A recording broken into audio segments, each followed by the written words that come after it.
Am I the asshole for telling my sister it doesn't matter how anyone else feels about my wife's assistant's dog? My wife and I live in a different state to my family, however we often travel back to my home state for special family occasions, birthdays, and Christmas for example. My wife is a 22-year military veteran and when she was discharged it was medically. She has been diagnosed with PTSD, anxiety, and depression and has spent several stints in psychiatric hospitals, once for 4 months. She was prescribed an assistance service dog who we have trained up under the supervision of a registered organization and she, we'll call her Daisy, is formally qualified and papered. She goes pretty much wherever we go, including interstate flying in the cabin of the plane, with my wife in an ambulance to hospital, and also was interned with her at psychiatric units. My family are all aware of this and mostly supportive. However, the last time we visited for my niece's 21st birthday, I was questioned by both my sister and my niece about whether Daisy was accompanying my wife to the party, which I responded that she was, as my wife really struggles in loud crowded environments. There was about 80 people and loud music together in one room. My niece suggested several reasons why Daisy shouldn't go. Loud music, balloons, lots of people, which I assured her Daisy was fine with, and they already know this being very familiar with Daisy's very calm temperament. My sister then spoke to me after my niece and also said similar things, not outright saying, but heavily suggesting it would be better if Daisy didn't attend. I just said if my wife feels she needs her, she will be attending. Sometimes my wife has been able to do small things without her,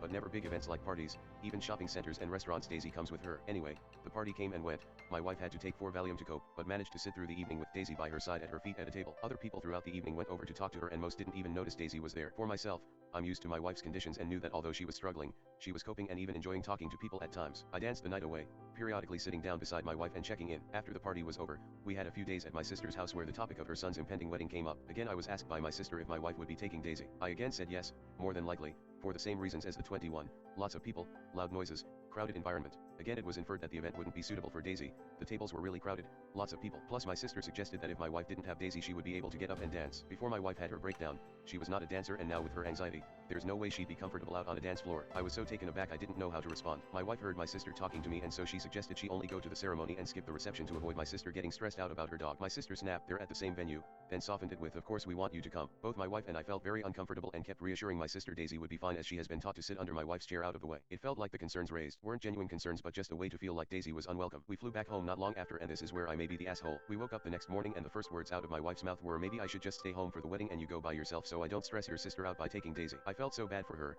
It's taken such a long time for her to feel comfortable in going out in public, and Daisy has been instrumental in that, and now my family were making her feel like she wasn't welcome with her assistant's dog. I reassured her but later in the day I rang my sister and told her what my wife had said, and that perhaps more care could be taken to make sure my wife wasn't left feeling that her conditions were not considered. I told her my wife had said perhaps she shouldn't go to avoid stressing her out and my sister just said yes, and to which I replied that she had been prescribed a dog for a reason, and without her dog my wife would likely not go anywhere, like she used to. My wife said well she was better last time she was down, she didn't take her everywhere. I explained that mental health goes up and down.